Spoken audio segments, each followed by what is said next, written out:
Hello नमस्कार दोस्तों, आप सबका स्वागत है हमारे चैनल मास्टरमाइंड बाबा। आज मैं आपके लिए एक बहुत ही बढ़िया चैप्टर लाया हूं जो क्लास 12 पॉलिटिकल साइंस के वैश्वीकरण।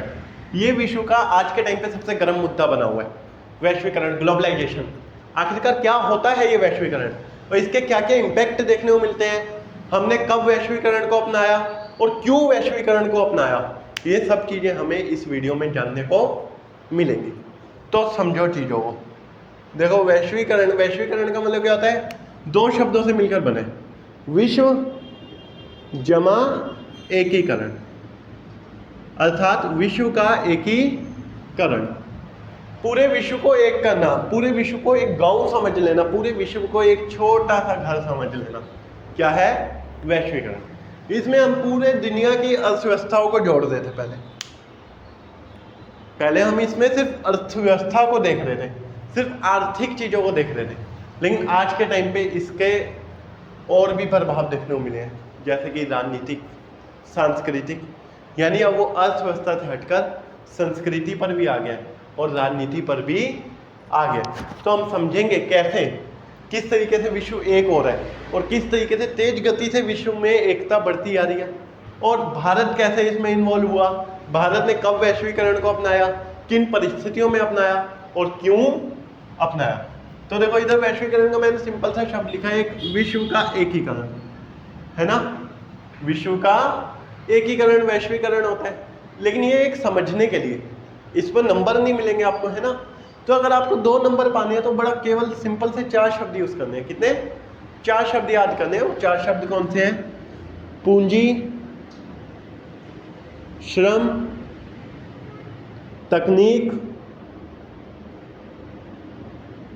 पूंजी हो गया, श्रम हो गया, तकनीक हो गया और वस्तु का। ये 4 शब्द याद करना, पूंजी, श्रम, तकनीक और वस्तुएं। इनका एक देश से दूसरे देश में खुले रूप से प्रवाह क्या कहलाता है? वैश्वीकरण। इतना आसान है, 4 शब्द याद करोगे 2 नंबर मिलेंगे। पूंजी, श्रम, तकनीक और वस्तुओं का एक देश से दूसरे देश में प्रवाह क्या कहलाता है? वैश्वीकरण। यही नॉर्मल था, capital, labour, technology and things.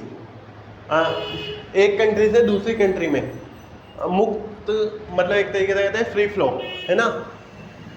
उसी को क्या कहेंगे? ग्लोबलाइजेशन। क्लियर? अब ग्लोबलाइजेशन को लेकर अगर हम समझना चाहें तो हमें क्या क्या देखने को मिलता है। अब इधर इसमें कुछ कहानियां दी गई हैं, वो बुकों की कहानियां ना समझ के हम अपनी रियल लाइफ की स्टोरी समझते हैं ना।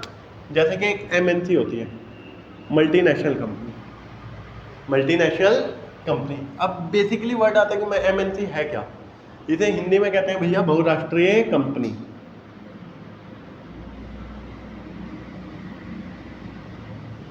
अब बहुराष्ट्रीय कंपनी है क्या? देखो, एक ऐसी कंपनी जो किसी एक नेशन में नहीं बल्कि मल्टी, मतलब बहुत सारे राष्ट्रों में फैली हो, उसे क्या कहते हैं? बहुराष्ट्रीय कंपनी या मल्टीनेशनल कंपनी। यानी एक ऐसी कंपनी जो किसी एक नहीं बल्कि बहुत सारे राज्यों में फैली हो, उसी को हम मल्टीनेशनल कंपनी या बहुराष्ट्रीय कंपनी कहते हैं। कोई डाउट? अब देखो आगे, MNC में एक व्यक्ति काम करता है, वो दिन की जगह कब काम पे आता है? रात को।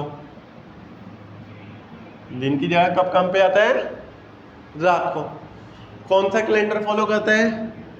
English calendar. यानी जिस हिसाब से उधर जिस देश के साथ उस कंपनी का मतलब बिजनेस चल रहा है, ट्रेड चल रहा है, वो उसी के कैलेंडर को फॉलो करेगा। जो छुट्टी वहाँ पे होगी तो उसे मिलेगी, नहीं होगी तो नहीं मिलेगी। समझे?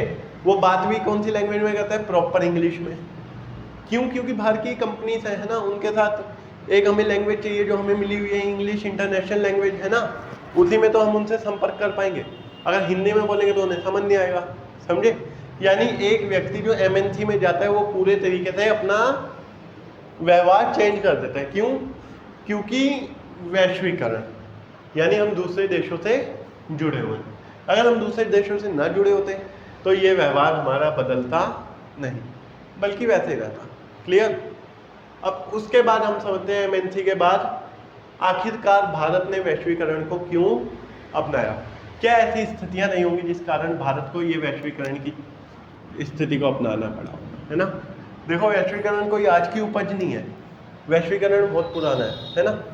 जैसे देखो अब 1498 की बात बताता हूँ। 1498 में क्या हुआ था, भारत आने का एक समुद्री रास्ता खोजा गया था। 1498 में भारत आने का एक समुद्री रास्ता खोजा गया था। किसने खोज की थी? वास्को डी गामा ने, है ना। किसने? Vasco D gamma. अब जब वास्को डी गामा भारत आए, है ना, वो कहाँ से आए थे? तो आंध्र प्रदेश है, आंध्र प्रदेश में कालीकट नाम का एक बंदरगाह है, वहाँ से उन्होंने प्रवेश किया। यानी अब उधर के पुर्तगाल के लोगों को भारत में एंट्री का एक रास्ता मिल गया। जब वो भारत आए तो उन्होंने देखा यहाँ पे मसालों का व्यापार, तो यहाँ से उन्हें मसाले बड़े अच्छे लगे, है ना। तो यहाँ से मान लो 1 रुपये का मसाला लेके आते, पुर्तगाल में 10 रुपये का बेचते, यानी इंटू 10 मार्जिन वो लेते। अब भारतीयों को भी चीज़ें चाहिए होती थी, है ना। अब भारतीय भी गन वगैरह मतलब हथियार वगैरह उनसे ले लेते। तो वैश्वीकरण तो पहले भी चल रहा था, लेकिन पहले के वैश्वीकरण और आज के वैश्वीकरण में क्या अंतर है वो चीज़ हमें समझनी होगी, है ना। पहले वैश्वीकरण का मतलब था मेनली बेसिकली जो बहुत इंपॉर्टेंट चीज़ें हैं उन चीज़ों का आयात निर्यात, इंपोर्ट एक्सपोर्ट, है ना। लेकिन आज का वैश्वीकरण क्या है? चॉकलेट भी मिल रही है अमेरिका की, है ना, चाइना के खिलौने मिल रहे हैं, दूसरे देशों के मतलब जो उल्टी सीधी चीज़ें जो बिना काम किए वो भी हमें मिल रही हैं, है ना। यानी जो चॉकलेट इंडिया में भी बन सकती है वही चॉकलेट अमेरिका के नाम पे मिल रही है हमें। समझे बात को? तो ये आज के वैश्वीकरण और उस टाइम के वैश्वीकरण में अंतर देखने को हमें मिलता है। अब भारत ने वैश्वीकरण की नीति को कब अपनाया ये समझने वाली बात है हमारे लिए। तो 1991 में भारत ने वैश्वीकरण की नीति को अपनाया, और उस वैश्वीकरण की नीति में क्या था वो हमें समझना है ना। तो वैश्वीकरण की नीति में मेनली 3 चीज़ें, एलपीजी, लिक्विड पेट्रोलियम गैस नहीं, एलपीजी का मतलब इतना अलग है, लिबरलाइजेशन, प्राइवेटाइजेशन और ग्लोबलाइजेशन।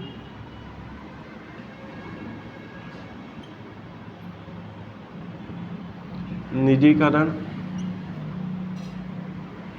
और वैश्वीकरण। अब देखो निजीकरण, वैश्वीकरण और उदारीकरण क्या है एक्चुअल में, और इसे हमने किस सिचुएशन में अपनाया वो भी समझो। तो देखो 1991 में ना हमारे भारत की स्थिति बहुत ज़्यादा खराब हो चुकी थी, अर्थव्यवस्था बिल्कुल डाउन हो चुकी थी। अच्छा हम जब भारतीय अर्थव्यवस्था को पढ़ते हैं ना तो 2 फेस होते हैं उसके, एक 1991 से पहले का फेस, एक 1991 के बाद का फेस। जो 1991 से पहले का फेस था ना उसमें हमने अपने बड़े बड़े उद्योगों के लिए संरक्षणवाद की नीति अपनाई हुई थी। क्या अपनाया हुआ था? संरक्षणवाद की नीति। संरक्षणवाद की नीति का मतलब क्या था कि उन उद्योगों को संरक्षण देना और उनके अलावा भारत में कोई और उद्योग आकर निवेश नहीं कर सकते, यानी बाहर के देश की कंपनियां आकर निवेश नहीं कर सकती, है ना। लेकिन 1991 में हमारे सामने बहुत बड़ा संकट आया, और वो संकट ये था कि हमारी फॉरेन करेंसी बिल्कुल ख़त्म हो गई। यानी भारत में सिर्फ और सिर्फ अब इतना फॉरेन करेंसी बचा था कि आने वाले 15 दिन तक भारत अपने आप को इंटरनेशनल लेवल पे सर्वाइव कर पाता। तो ऐसे में उस टाइम के प्रधानमंत्री थे नरसिम्हा राव। कौन थे? और उस टाइम के वित्त मंत्री थे डॉक्टर मनमोहन सिंह।